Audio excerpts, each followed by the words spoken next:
foramen lacerum. Okay. So there is a sequence.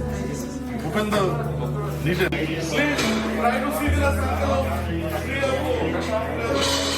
what is this skull? Put it inside the hole and tell me the name. So first one is cribriform plate for ophthalmic. Then after that is optic canal for optic nerve. Then this one is superior orbital fissure. After that, what is the name of this one? Rotundum. Rotundum. After rotundum, this is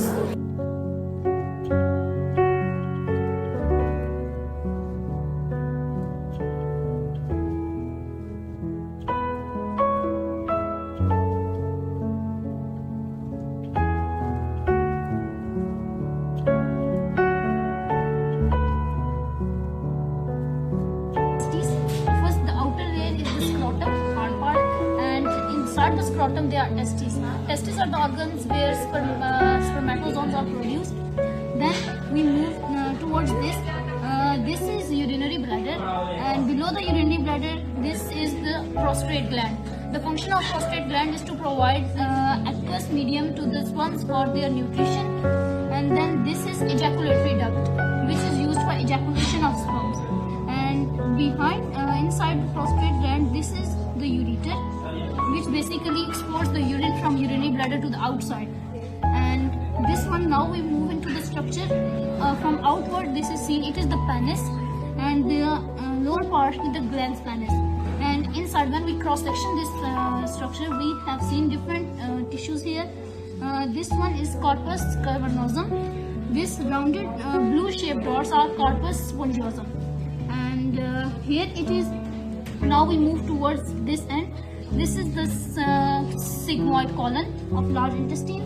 This is rectum, and this is anus. And we have to focus that which part of vertebra include this male reproductive system.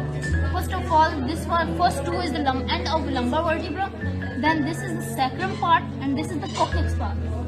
Then we have to move towards this end. This is the ureter, which export, basically this is the peritoneal cavity in which we have kidneys above. Here it is missing because we have only male reproductive system here. From here, kidneys, ureters transport waste materials from kidneys to the urinary bladder. Here we move towards the main arterial system. This is the iliac artery. My name is Mohammed Siddharth. Today we're going to explain the urinary system. So let's start. First of all, this is kidney.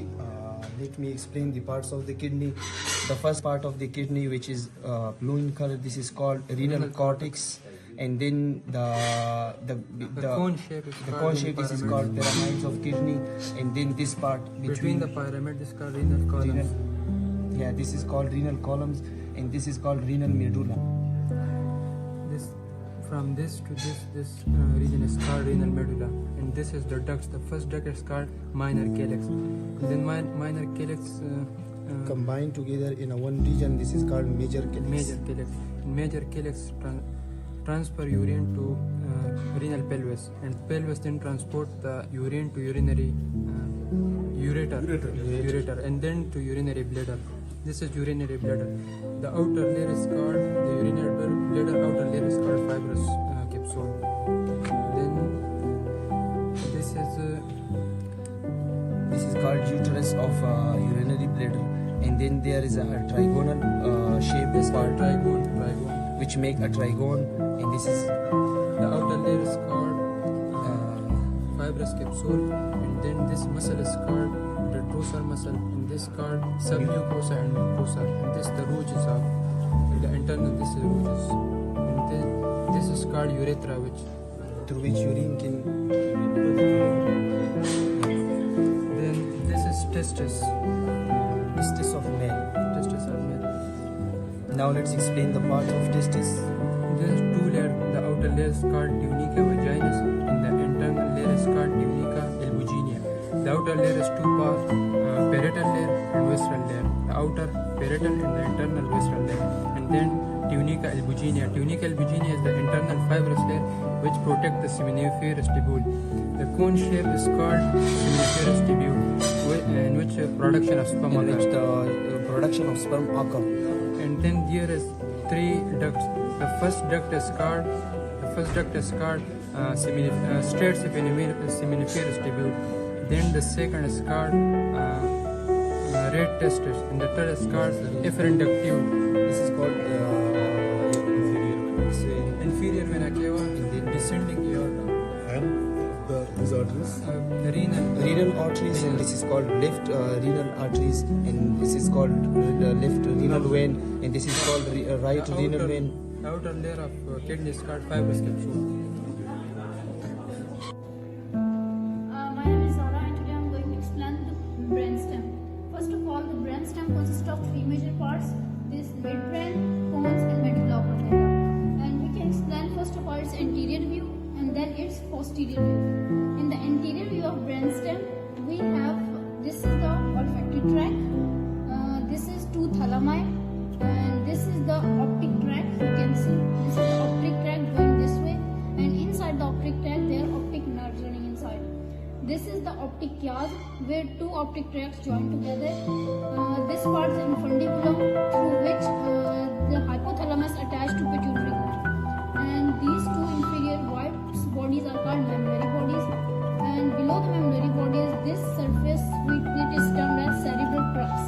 In the posterior to the cerebral crux and inferior to the cerebral crux and superior to pons, this is the oculomotor nerve. Below the oculomotor nerve, this is pons area, and on the surface of pons, this is trigeminal nerve. Trigeminal nerve has 2 roots. This is its sensory root. This is motor root. Then after that, this is the abducens nerve. Lateral to the abducens nerve, this is the facial nerve, and lateral to facial nerve, this is vestibulocochlear nerve. Then going posteriorly, this is the part of medulla. We call it pyramids, the elevated parts of pyramids, and later to the pyramids, this is olive. And in the groove between pyramids and olive, there is a nerve running we term as hypoglossal nerve. And on this surface laterally, if we took it, this is the cerebral peduncles. This is the elevated part. This is called vagus nerve. Superior to the vagus nerve, this is glossopharyngeal nerve, and inferior to the vagus nerve, this is accessory nerve. And now we move it brainstem posteriorly. First of all, these 2 elevated portions are termed as pulvinars, and this is superior colliculus, this is inferior colliculus. Below the inferior colliculus, there is a trochlear nerve, and trochlear nerve is the only nerve that emerges from posterior part of brainstem. Other nerves are just running anteriorly. And below the trochlear nerve, this is we can see clearly cerebral peduncles. This is superior cerebral peduncle, this is medial cerebral peduncle, and this is inferior cerebral peduncle. After that, we have this is the lateral recess, and this below the lateral recess, this is vagal trigone. After the vagal trigone, we have 2 main nucleus. First is 2 main fasciculus and 2 main tubercle. The first one is gracile tubercle, and later to the gracile tubercle, this is cuneate tubercle. And when these tubercles running inferiorly, they are termed as fasciculus. This is gracile tubercle, and this is gracile fasciculus, and this is cuneate tubercle, and this is cuneate fasciculus. And this is so much about brainstem and the visible parts looking in this picture. Thank you.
canal fossa is only 3, I think. The anterior canal fossa only 1. The cribriform plate. And the middle canal fossa is the most important. Foramen lacerum. Okay. So there is a sequence. Open the detail.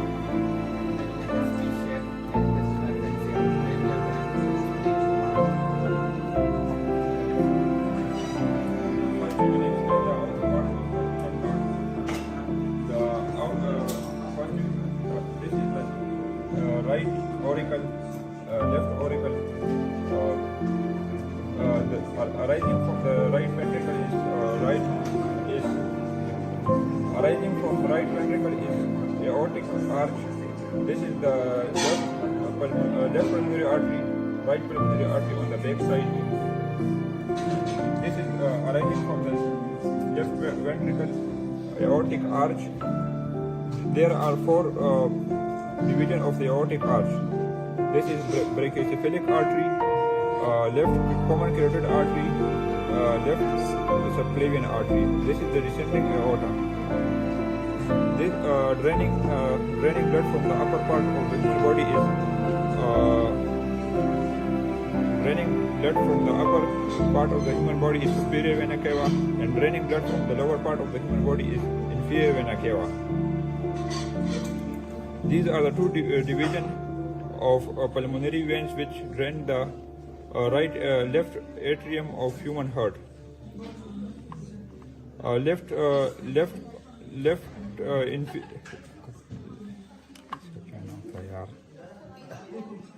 Right pulmonary artery. Right pulmonary artery and left pulmonary vein.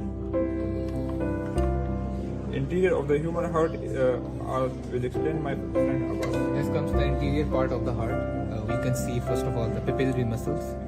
First of all, this is the right atrium, then right ventricle, then left atrium and left ventricle. We can see the papillary muscles, and these are the chordate tendons. Above the chordate tendons is the tricuspid wall in the right atrium, and then the bicuspid wall. And furthermore, we can see the pulmonary valve, and this comes the aortic valve. What about 24? Yes, this is fossa Ovalis. ovalis. Yes. That's- And can you show me the papillary muscle? Yes, so these are the papillary muscles. We can see. And what are the valves in the between the right atrium and right ventricle? Right atrium, right ventricle. This is the tricuspid valve. Attached at the Attached top of the chordate. This is the bicuspid valve attached to the chordate. between the left atrium and the right. right. And what is the name of the external coronary sinus? Can you show me the coronary sinus? These are Yes, sir. This is the coronary sinus. right. This is the right carotid artery. Right coronary artery. Right coronary artery, left Left coronary coronary. Okay, thank you.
after removing the cornea, we have the interior chamber, which has the aqueous humerus, which is the aqueous part.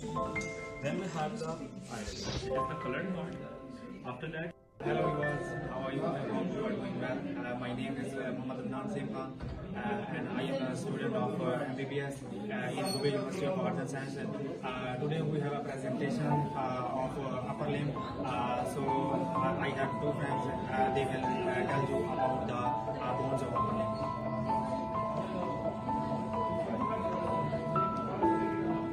Now let's begin.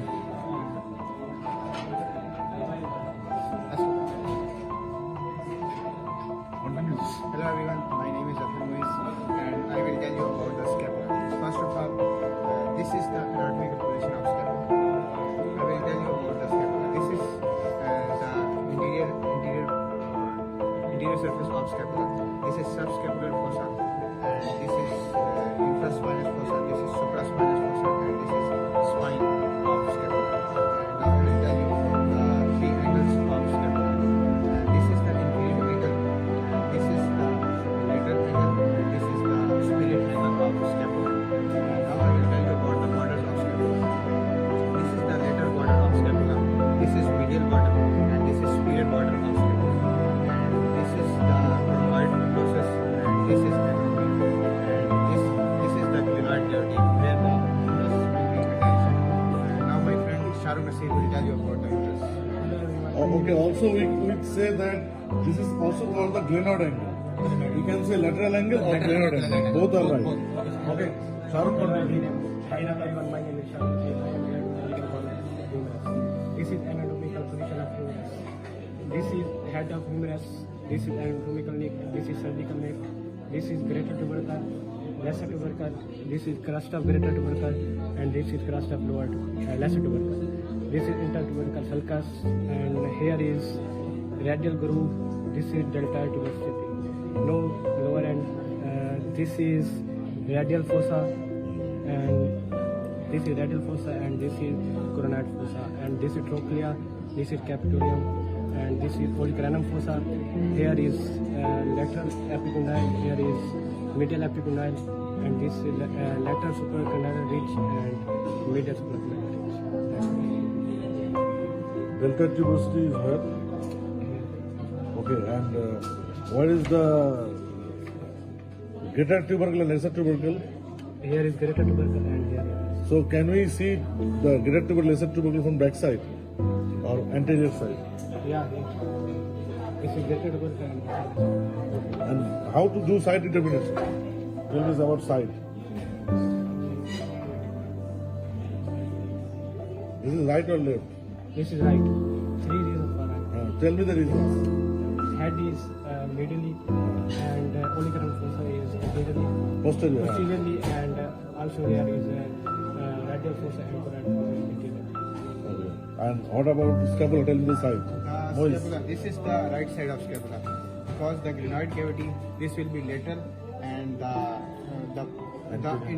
interior surface is the concave, and the posterior surface is convex, and the spine is posteriorly, so that's why it is right scapula. Okay, thank you so much.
Oval window is here. This is oval window and round window, and these are semivesical scenarios. This is called cochlea, trochlea.